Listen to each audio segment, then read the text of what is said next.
Hi, I'm Yolanda Cope-Stepney and you're listening to Speak On. We talk all things culture, society and wellbeing.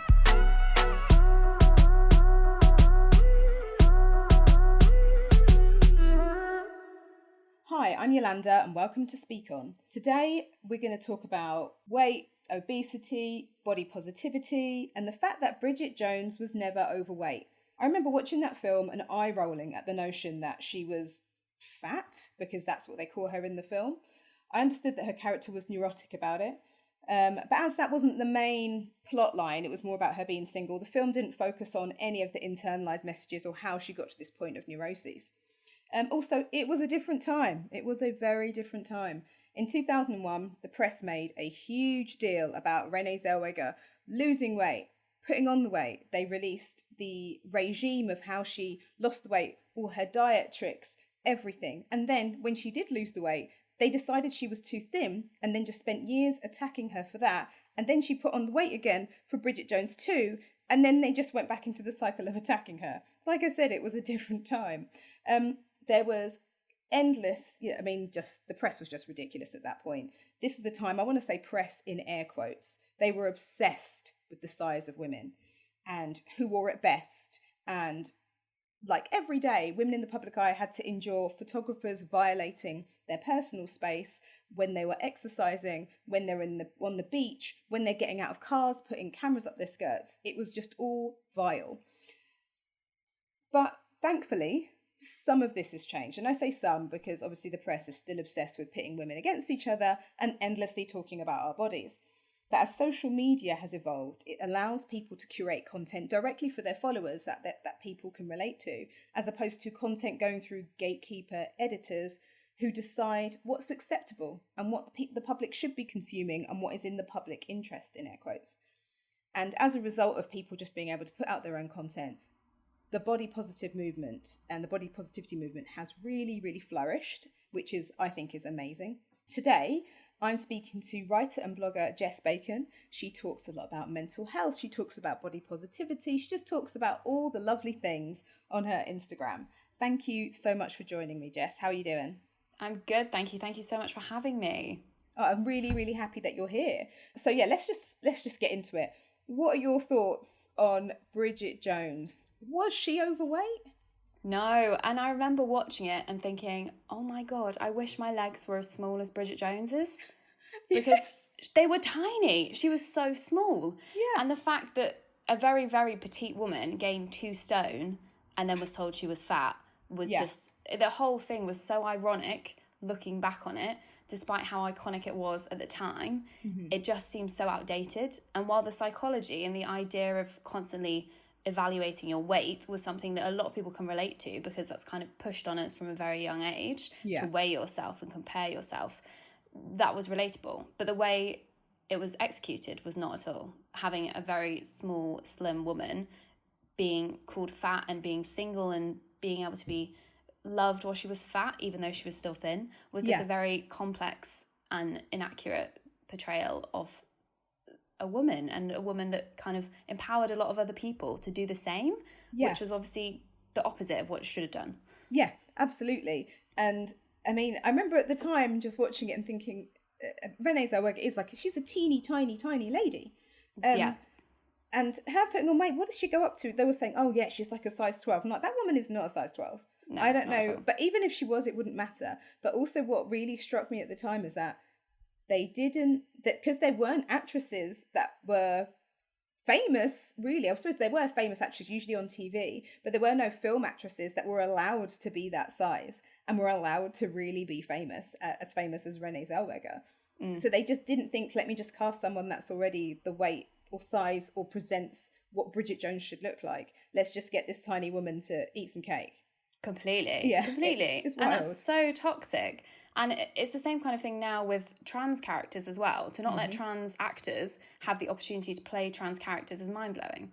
It's about giving people a chance to portray who they are on screen. And that has never been the case. And thankfully we're getting there now, finally, eventually. Yeah. But, Bridget Jones could have been a size 16 woman and had all of this external pressure on her and fought against it. And that would have been a much powerful, like a much more powerful portrayal of what they wanted to achieve. Yeah, and you know, in the books, I've only ever read bits of them when I was younger, and it was very much about her being neurotic about it, as opposed to, and obviously at the time, like it said, it was a different time, so genuinely there were the messages around weight were very different, but Completely. still, because it was just about her finding, I can't remember what the main guy's name is, Colin Firth's character, Yeah, because the main like, thing is about falling in love with him. It was kind of overlooked that actually, I think the only thing presented the whole, it doesn't matter what size you are properly. It was just like, he loves you anyway. Isn't he kind? That's how it kind of came across. He is so, look at him he's doing the Lord's work. Completely. You're so lucky to have found one man to love you. Exactly. And that's just so inaccurate. It's just so inaccurate. It is laughable now, which it is. You know. Thank God. And it's a shame because it took away from other things in that film that were actually quite entertaining and everything else. But yeah, definitely. And I think it's the moment she gets on the scales and weighs like 9.5 stone. Oh, I can't even with that. No, and I don't even know how that ever could be overweight or fat.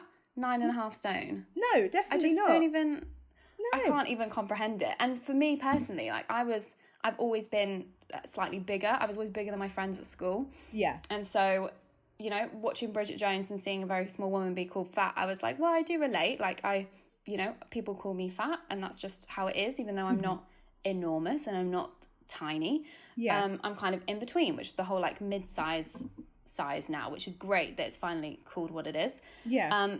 But again, like Bridget Jones would probably be mid-size or petite because she was so small. Yeah, so small. I mean, I weigh just under 10 stone. And I remember being weighed in the doctors and things like, you know, when you're younger. Yeah. Not like school time, but, you know, when they kind of do BMI, which is bullshit, which we'll get onto. And I am quite athletic, so I weigh a lot. I'm a size 8 to 10. And if I go below, I've been once in my life, in my adult life, I'd say since university, I was around like 9.5 stone actually at uni. And I was so small. And my mum was worried there was something wrong with me. And that's at 9.5 stone because I was like a size 6 then. It just doesn't work for me. So the whole BMI thing, the whole weight thing is just such utter nonsense. I weigh more than my friends that are taller than me. Yeah. I'm the exact same. And from my BMI, I think I'm considered to be obese. So I'm a size 12, size 14 sometimes. Yeah, I'm considered to be overweight because I'm just under 5'2". So I'm considered to be overweight, and then when I've been above 10 stone, I've been considered to be obese, and at that point I was just a firm size 10. Which is just madness. And also it's so great that we can talk about it and laugh about it. Yeah. Because if this was like 10 years ago, I think I would not have talked about it. I would have been so ashamed of being called obese or overweight that I wouldn't have even mentioned it. Whereas now we can kind of laugh about it and go, actually, this is so inaccurate, and it doesn't reflect anything about like how healthy you are or what you're worth or anything at all. Absolutely, it's literally not just a single label. Thing. It is really just a label, and that's a really good point you made, because then I'm a bit older than you, and I remember when I was younger, no one would ever say what they weighed. Ever. Really? And I was like, because I was like, I'm really small and I weigh a lot, because I really recognised that. And my mum was like, yeah, some people can just, it doesn't matter what size you are, some people can just weigh more. And then other people wouldn't tell me, or they would then say something, they're like, well, actually, it's not that, it's actually higher. And whereas now it's like, oh no, this is how much I weigh, it just doesn't matter. Yeah, completely. Anyway, the whole thing. It's just crazy. It really is crazy. And I hope they never make another film around this subject. I know. Ever. And if they do, at least do it well or do it right. Because even the messages, like you say, the crux of it was important, but it was so poorly executed, and it just didn't come across how it should have done. Do you know what? I didn't look up. I don't know who it was directed by. If it was directed by a man or a woman. I didn't think to look at that before. Director. No, I'm not sure. Right? Just, let me see. I say it was a woman, Sharon Maguire. Okay, yeah. All right, interesting. But I suppose, again, in different time, I guess. But completely different time. We kind of went from this Glamazonian models to heroin chic to, you know, there was just all these different kind of looks. And again, because it's lots of men editing the press, and they just constantly just came for women's bodies. It was just, it was disgusting. And like even you saying about how Renee obviously lost the weight after she did Bridget Jones. Yeah. And I remember reading an article that was like Bridget Bones, and it was like a look at her back and how many bones were in her back. Yeah. And it was, you just think, oh my gosh, you just can't win. Like whatever you do, it's never enough for like the media or the press or any external outlet. It's never enough or never right. that is how, where like people like you on Instagram and just social media generally has really helped eradicate that. How do you think the body positivity movement, obviously it's been going on for a while, because there were people when I was younger talking about body positivity and basically being kind of either some people would applaud them, other people would say they were disgusting, or why is this happening? They got way more crap than they do now, and so there were a lot of people that have literally punched through that wall to make it easier for everyone else to do it now. But how do you think that social media has helped evolve body positivity and help us get past this whole Bridget Jones being fat thing? I think it's helped massively. I think having every person who has a platform now on Instagram can show things how they are or how they want to be, or with several filters, or how they think they should be. And the fact that we're now pushing against that and going, this is who I am, this is what I look like, you can either take it or leave it, makes such a difference. Because not only do you feel better about yourself, because you're not thinking, I'm not this, I'm not that, I can't use that photo, I look horrible, or I need to delete that, or that's not right, I haven't seen anyone else have cellulite or have fat on their back or have different roles in different places. I've not seen that on someone before. And I think bringing down those barriers and saying, actually, it doesn't matter how I look, I'm happy with how I look, I'm having a good time, this was a great moment with my friends, or doing this with my family, and I'm going to share it, makes such a difference. And then it leads to another person thinking that they feel the same about themselves. And even if they aren't in that place yet, because it is a journey and you don't wake up and feel great about your body every day. And it doesn't happen overnight. At least you're seeing more people doing it. So then you feel inspired to find that for yourself. And I think that's really empowering. And I think it really changes a lot, especially as women. If I think about how much time I spent thinking about how I looked or how I felt about how I looked, I wasted so much of my teenage years thinking that I was not slim enough, that I was fat, that people would judge me for eating crisps in public, and all of that is so redundant. And you reach a point where you think, actually, I would get so much more done if I didn't spend every day thinking about my body. Yeah, that's really sad when you say it like that, but it's so true, and it's things that I've definitely seen people do. So there's when I was younger, there was a study, and I can't remember what it is, but I remember it talking very much about the difference between body confidence and when it comes to white girls and black girls. And so it was something that I very much witnessed, because it definitely sat more in the white space for us, because our bodies already didn't fit the norm, we weren't represented or whatever. So it's like, we already know our bodies can't be like that necessarily, we're not like that, we're revered for being athletic, or people, when you're younger and you're black, everybody, they put you in sports teams, some shit at sports, but they just put me in it because I was brown. So we already knew that, and we have different body standards slightly. So it's something that I very much saw white girls do, and then feeling so sad for them, putting all this pressure on themselves. And it's like, we're in school, you're in your school uniform, just chill. It's like how you talk about kind of wasting, how much time you've wasted. Like, what kind of things did you do? What kind of messages were you like telling yourself? Well, I mean, for me, it started externally, I think, before it was internalized. So even when I was in like year 3, I must have been like 7 or 8, I vividly remember being sat next to my classmate, and she said to me, I bet you can't put both your hands together around your leg, around like your thigh. And she sat next to me, and she could get her like small little hands around her tiny little leg, and I couldn't do it. And so for me, I was like, there's something wrong with me, I'm too big. And from that, I remember doing it vividly throughout my time at primary school, like trying to put my hands around my legs, and people would say like, you need to run more, you need to do this, you need to do that. And then obviously as you get older, you get access to the internet, which is great and awful. So there was a lot of reading around what diets I could do. I did Atkins for years trying to lose weight. I didn't eat fruit for forever because I thought fruit was bad for me. So my eating became so disordered by the age of like 13 that I was eating kind of 500 calories a day and then working out for an hour to burn 500 calories. So I thought that would mean I would get smaller. And even at this point, I was only a size 8. And I was like, well, that's not small enough. I need to be a size 6. I need to be a size 4. And it's that thing of like, it's never enough. And once it's in your head that you're too big, you just internalize it. And no matter what size you are, you don't think your body is right. and you're still striving for something that kind of doesn't exist and doesn't work for you. So I'm pleased that kind of changed, and that changed quite radically when I gained lots of weight, and then I developed issues with binge eating. So it's like complete opposite end of the spectrum. But because of all these internalized beliefs that I was too big, that I looked disgusting, that I didn't look like my friends, that there was something wrong with me, that was kind of ingrained in me. So I'd cancel plans with friends because I gained weight, or I didn't want to go out in public. And it would be things when actually it was kind of the whole psychological aspect was way more telling than what I actually looked like. And that actually I'm in a much better place now, even being heavier than I was even a year ago. Purely because I've worked on the mental and psychological side of it, and actually telling myself I'm fat is a lie. But I've told myself it for years. And I think that's the thing with like Bridget Jones, it is a lie that she's fat. She was never fat. But if someone tells you that and it's kind of reinforced in other places, it does stick with you, sadly. Which again, when we go on to talking about like children being weighed in school, that's why it's so damaging, because the sooner you know how much you weigh and how much your friend weighs, you know, until you have all that information where you're grown up and you kind of process it properly, it becomes really damaging as a child.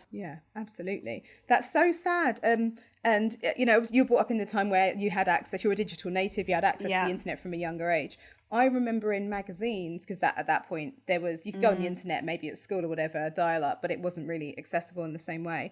Magazines were, and you know, at the front of papers, magazines, everything, it was just pictures of women, and it was just constant coverage of blah blah's put on weight, this person's too thin, look at this person doing that, who wore it best, why does she look so old? It was literally, it was pretty much saying, look at all these women and how disgusting they are for whatever reason we've arbitrarily chosen for this issue. That's basically what it was like all the time. There were shows about it, and then they started, thankfully, I think where I saw some changes in TV, is that they started bringing in shows. So on one hand, these shows were kind of brilliant because they were boosting the confidence of women, but also a bit annoying because then it was kind of saying that women need to change themselves in some way. So there were things like what not to wear with like Trini and Susanna, which was great because actually it's great fashion tips or whatever. But then also fashion isn't the be all and end all. But it was great because it was about, if you feel horrible because of all this, here's some things that you can do. But then throughout there was this vein of that kind of like, let's be more positive about our bodies. And right through to Gok Wan's How to Look Good Naked, that one was all about positivity. I bloody loved that show. Yeah, it was amazing. So good. But it was there, these kind of things kind of stood alone amidst a sea of all this negative content. And you were saying you have to look up diets. When I was younger, there'd be 1 million diets in a magazine. That's crazy. Every time you'd go into one, and it would not things like, because they were like teenage magazines and they didn't put that kind of stuff in there, thankfully, because they were a little bit more aware of their audience and they had really good editors, etc. But some other magazines, and also a lot of the tabloid magazines, which don't exist as much now, thank God, they were the worst for this kind of thing. Like What Now magazine and all those other magazines have done. It was just, they're just garbage. So yeah, so actually crazy. It kind of, when I look back at it now, just talking to you, it's kind of brought back so many memories of the things that I've seen that because there weren't as many like black women and stuff in magazines or whatever, a lot of it, it's just, I am not your target demographic, I am not paying attention to this. So a lot of it kind of went over my head. I'm not saying there were no black women or black girls with eating disorders. I'm not saying that there weren't people internalizing this, because we had a lot of things that we were made fun of, having big lips, having big bums, having big thighs. All the things that people do to their bodies and faces now are things that we used to be ripped apart for when we were younger. But a lot of the content in those magazines kind of went over my head, because I was like, well, I don't identify with any of this anyway. But it was incredibly damaging. Yeah, and I think for me, like, I completely remember it being saturated with, she's lost weight, she's gained weight, that kind of message. And for me, what always stood out was if a celebrity shared what they ate in a day. Ugh. For me, that was what I thrived off, you know. And if Jennifer Aniston said that she ate eggs for lunch and she had an omelette and she had spinach, then I would have that for lunch. Yeah.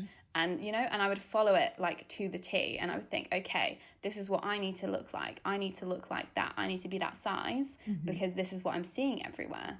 Yeah. And even I remember reading an article when I was like 12 about how a woman who was kind of a size 12 was talking about how she always thought that growing up meant losing weight. And that you kind of, by the time you reach you are only like a full true adult when you are like a size 8, because that's how you show you've got your life together. And because she was a size 12, she always felt like she didn't have that. And I think I completely related to that. And I thought, oh my God, that is me. And I've got to make sure that when I'm an adult, I'm a size 8. Yeah. And it's just so damaging. And it just blows your mind that they were even allowed to print stuff like that. Because again, you don't know who's reading it. You don't know who's going to take what from it.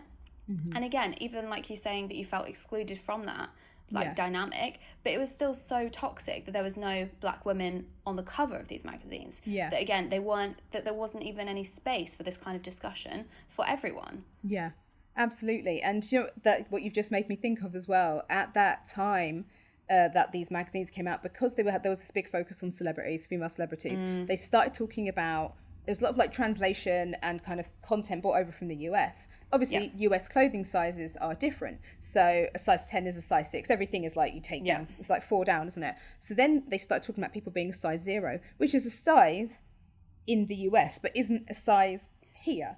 If size 0 is basically like H&M children's clothes or something, you know? Pretty much. But then it became this thing as well about women here wanting to become a size 0, which isn't even a size that's sold here.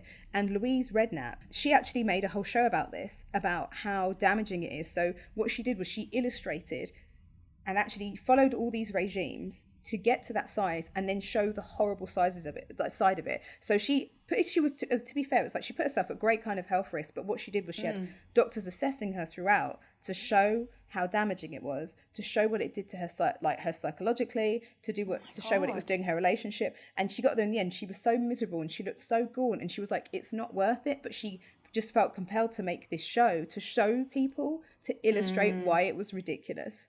Completely. And that was I remember that show really resonating, because she was like, yeah, size 0 doesn't exist here, but we have to get rid of this obsession with it. But it became a thing, again, because of the bloody media. Yeah, completely. Oh, the media. Completely. And I feel like even if you were a celebrity and you probably told them what you did eat in a day, they'd probably change it so it was healthier or stricter than maybe it was in the first place. Because now everyone has Instagram and you kind of know what everyone eats because they share it on Instagram. Exactly. And no one is eating like no carbs every single day for their life. It's just it's not happening. Exactly, unless you're like on the Real Housewives of Beverly Hills or something. Exactly. Like, it's everyone else. You're like Chrissy Teigen, who's just frying chicken every single day and just chilling out in her house with her husband and kids. What a life, just eating cheese all the time. Living her best life, yeah. Literally, her and her night eggs. I'm just like, I know. Chrissy, you are awesome. Such a vibe. I know, right? But that's what I love about social media. It's just bringing the content straight to people, because you made a very good point there. Most everybody, they were back in the day when they're doing these, like, this is what I've eaten today. It either would have been edited or it would have just been written by their PR. Completely. So they wouldn't have even actually contributed to it at all. They may have just been like, what did you eat today? Or what did you eat earlier? And they may have said one aspect of it, and they would have just made the whole thing up. So yeah. Whereas, which is wild. But also at that time, I can imagine, because the pressure was to be different, have a different body, maybe for some people actually that content might have been a little bit true, because the pressure to be thinner seems to have been like way more than it is now. Definitely. I feel like you could only be in Hollywood if you were like white and a size 0. Yeah, absolutely. And at one point, 00, that was also a thing. I know, I can't believe that was the thing. Yeah, and it's like, I don't want to, like, you don't want to skinny shame anyone, because also people are just different sizes. Yeah, it's completely. just this thing that everybody was just so obsessed with. And actually talking about like people that are slimmer, you posted something amazing the other day where you had your cake and you were talking about body positivity, and you were talking about like people's, actually, do you know what? Tell me what that post was about. I'll let you say it. So I'd posted before about how I feel about my body, and I'd had people message me, like DM me or comment and say that I was too thin to talk about body confidence online, and it was too thin to kind of share my body online, that actually in some ways I was putting it on. And for me, I was like, this is crazy. Like, I have never been called too thin in my whole life, first of all. Yeah. And the second thing is, everyone has a body, right? So everyone has their own journey with their own body. And I think it's so important that whatever size you are, that you feel positive about it. And that even if you are, because obviously if you are a size 6 but you suffer with anorexia, then sharing your body gaining weight is a massive step. And if you're able to do that and feel positive about the experience, that's amazing. In the same way that being like mid-size, as we say, like a size 12, that's still great to show your body as it is online, rather than feel ashamed because you're not a size 8. But then again, it's accepting the thin privilege that yes, I can go into a shop, any shop, and probably buy a size 12 or a size 14 and it will fit me. Yeah. You know, there are no limits on where I can shop. I'm glad you brought that up, actually, because that was going to be my next question. Is there such a thing as like thin or skinny privilege? Because I've seen people debate this. Yeah, I think it's really tricky. And I think there's definitely privileges to being, you know, petite or mid-size, let's say. So say I think they say the average size in the UK is a size 16. And that is definitely not reflected in shops. No, not at all. Not at all. But if you went into a shop and you are a size 8 to a size, let's say 14, you could probably find something that fits you. And that is kind of thin privilege, is this fact that you don't have to ask someone if they go up to a size 18 or if they have a size 22. Yeah. So I think in that respect, you do have to acknowledge, and I'm definitely guilty of it, because as a young person, I obviously thought I was fat. And I would say, oh, I look so fat in this. When actually I meant I feel so fat right now. Yes. And that's different, you know? Whereas I'd have friends that are much bigger than me, and you can't say I feel fat, because I look at them and I think you're so beautiful and you look amazing. Yeah. But if you say I feel fat, then like a kind of a knock-on effect is saying I think you're fat, which is completely inaccurate. Yeah. But how you feel about yourself can be completely different to how you feel about bodies in general and other people's bodies, if that makes sense. Yeah, that makes perfect sense. Yeah, so I think you definitely have to acknowledge that even though you might feel as though you're too big or too small, that you have some kind of privilege if you can go into a shop and buy clothes that fit you, because not everyone can do that. Absolutely. And yeah, I've had some clients before that they're quite slim, and then it would destroy them when people said, you are so skinny, but like in this really accusatory way. Yeah. She said, in a way that they wouldn't necessarily say to someone that's bigger, you're so fat. But I remember explaining there are lots of other things that do that for people that are overweight or considered to be the world, the country, the government is saying stuff. It just may not be that people in your life would say it, but when you are slimmer, people will come up to you and just comment on your body. Yes. What do you say to people who have anyone commenting on their body, regardless of what size they are? What would you suggest they say to those people? I think it's so difficult, because obviously I think you naturally say, so if someone walks in the room and they're dressed beautifully, they're going to a wedding, they go to an event, you say, you look beautiful. Yeah. But it's things like saying that really flatters you is kind of potentially, it's kind of a barbed comment. Like there's kind of little jabs potentially involved with that, saying you don't know what the connotations of that are. Like that looks flattering on your size is potentially what the connotation is. So I think if you can, obviously try and avoid commenting on bodies. But I think that would be the goal, is to not walk into a room and not be judged on your body and not have someone label you as big or small or whatever. You're just a person, and you're bright and you're contributing, if that makes sense. But I think saying things like you look beautiful, or you're amazing, or you're a legend, or like you are beautiful is so different, because you're not saying you are big or small, you are worthy or not worthy. You're saying you're amazing. And and that is great. And I think terms like that are really empowering. And I think if you can empower someone about themselves, then they will feel empowered about their body and their mind, which is really important. Yeah, that's a really good point. And I know that I am notorious for just going up to people and telling them that I think they look great, even if it makes me look a little bit crazy. They'll look at me like I'm insane until I say what I've said, and then they're happy after. But I don't ever, if I do it, it's like that colour of that dress looks amazing on you. And actually it was about 3 weekends ago, I saw a woman, oh my God, this colour popped on her so much. I saw her from so far down the road. Oh. She just looked like an angel walking towards me, and she is I didn't even notice straight away that she was pregnant, and she was with her husband. I saw their wedding rings on. She had this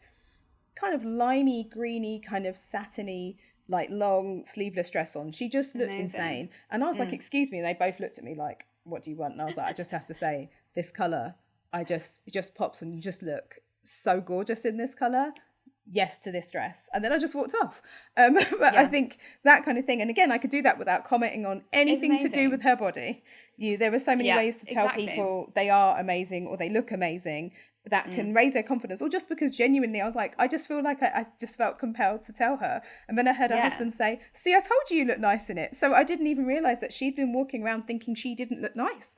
Completely. And I feel like it's so powerful when women do that to other women. Yeah. And it's that thing about when you're on a night out and a girl comes up to you and says, oh my God, I love your dress, or that top is amazing on you. You think, oh my God, thank you. Because it feels so different, because they have no obligation to tell you that. Yeah. But when you notice those kind of things, I think it's so important to say them, because like you say, you just don't know what they're thinking about themselves.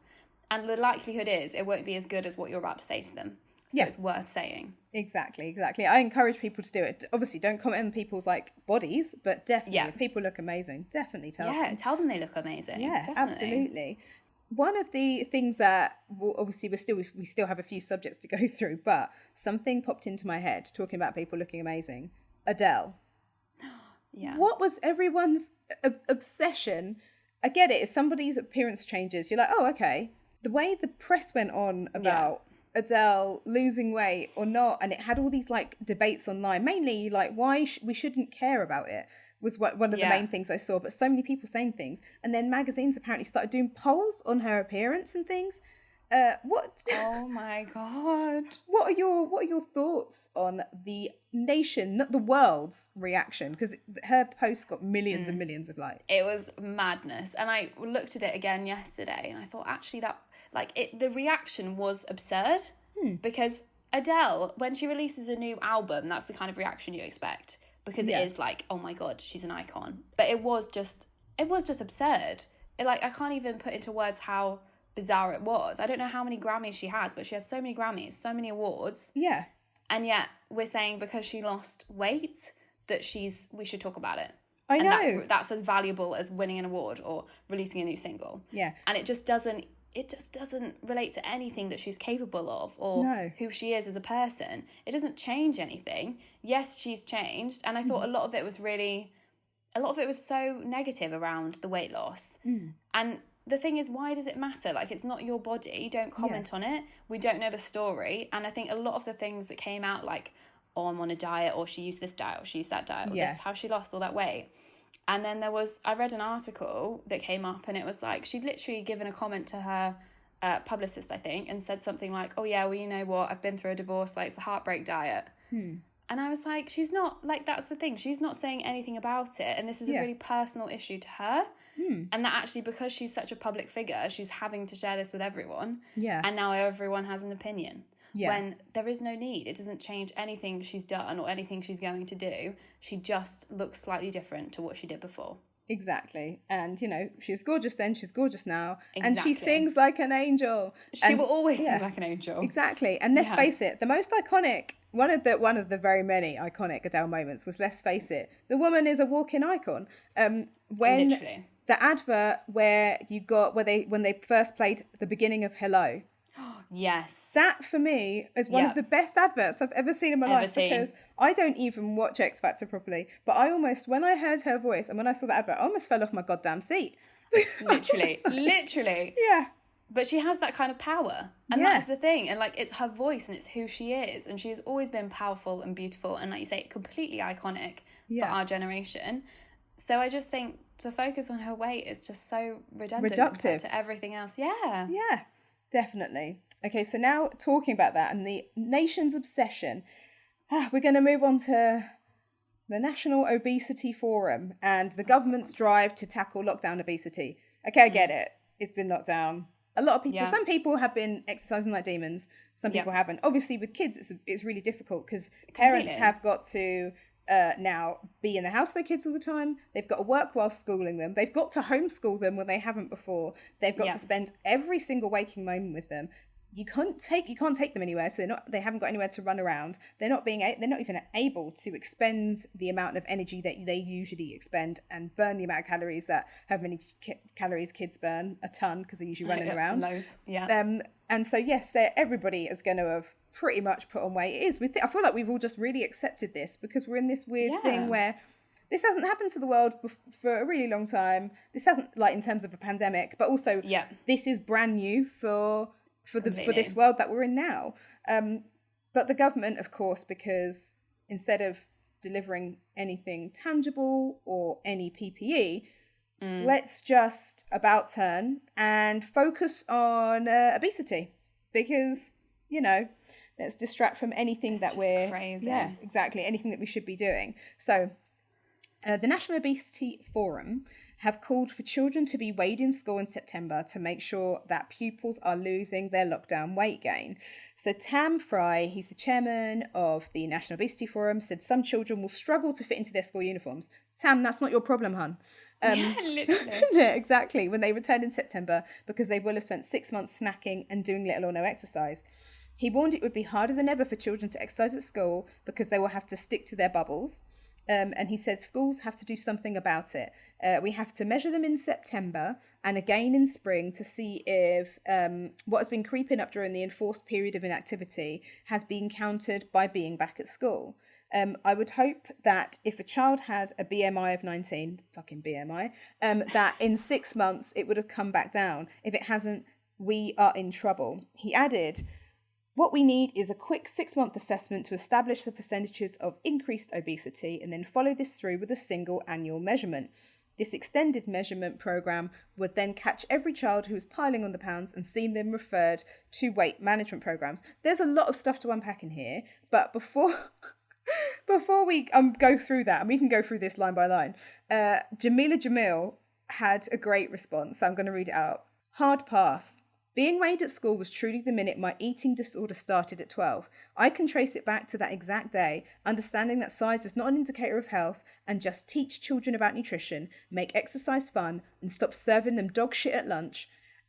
That's it. That's her response. Yeah. Just stop serving them dog shit at lunch. And then she said, also, the BMI can fuck off too.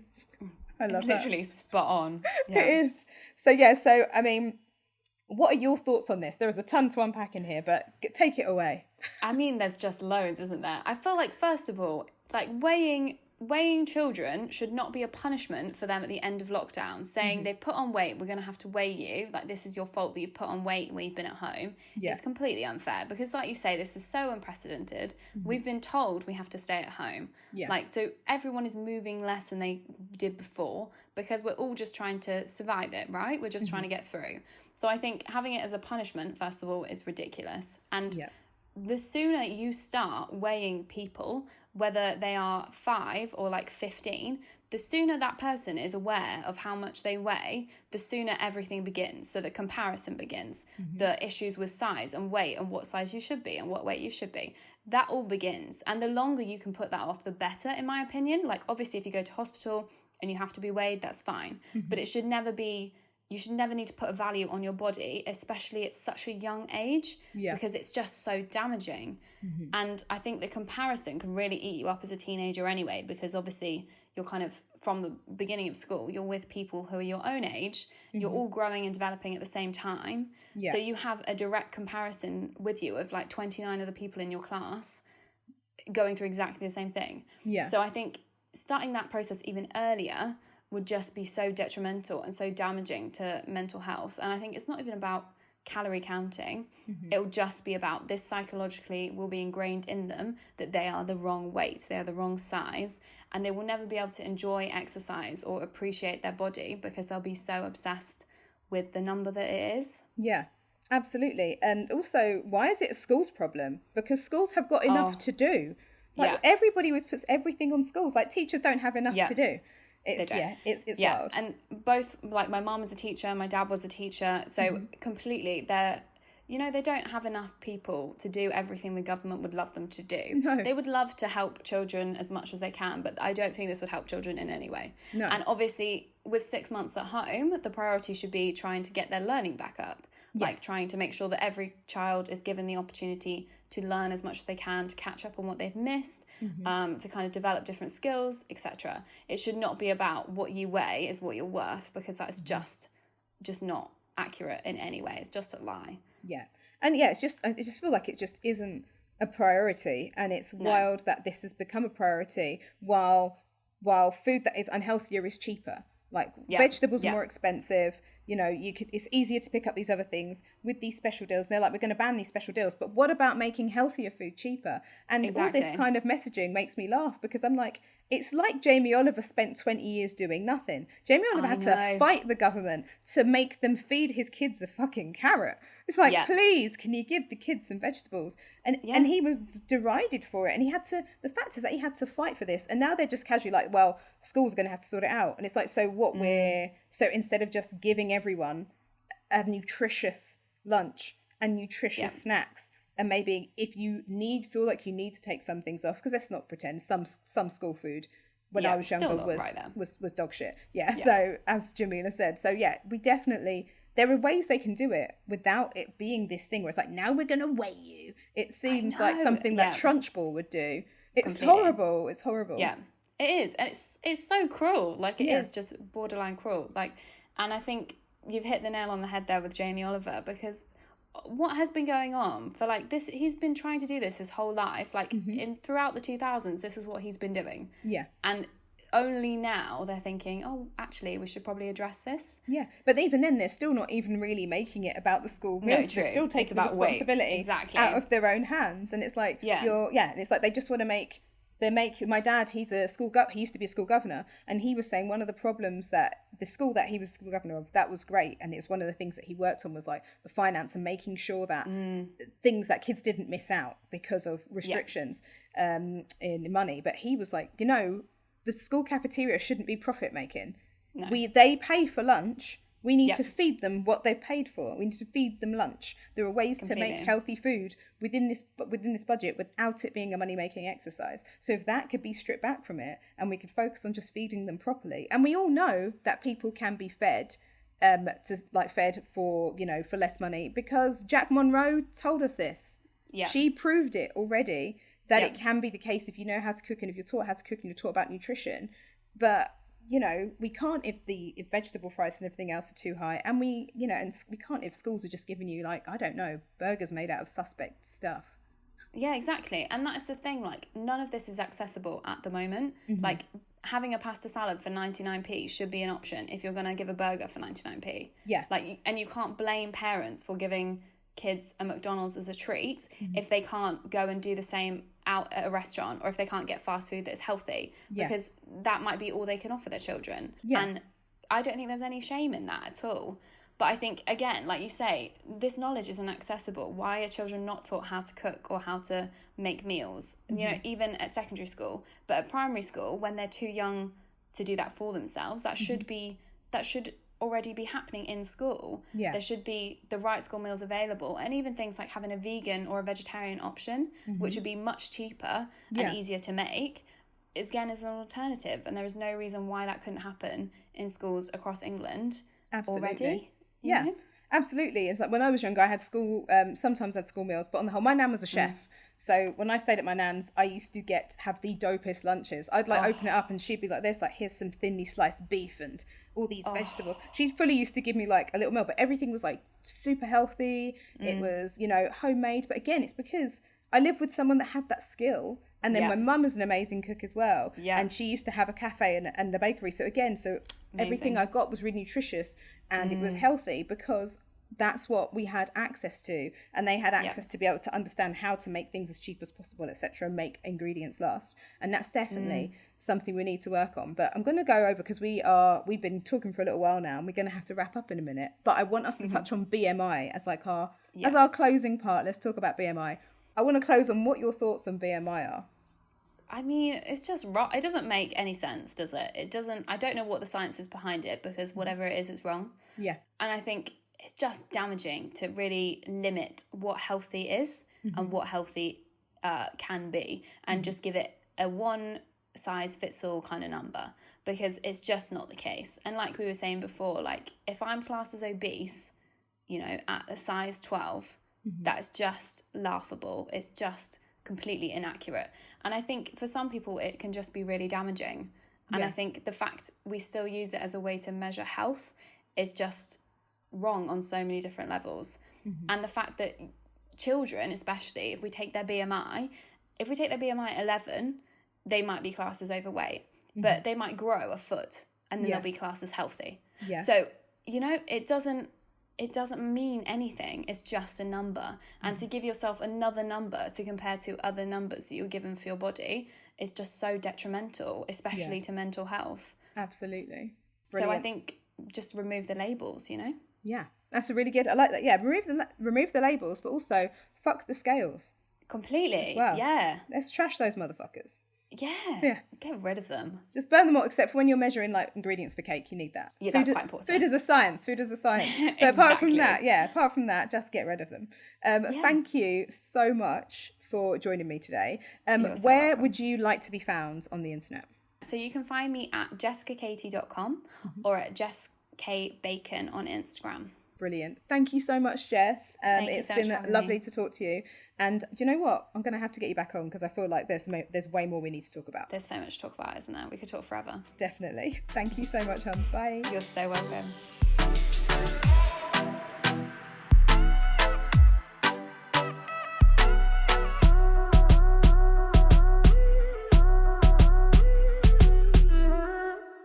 Thank you for listening to Speak On. Make sure you like, subscribe, and share with your friends, family, co-workers, strangers in the street. To find out more about us, including our upcoming events, head over to Instagram, instagram.com/speakon_. Bye!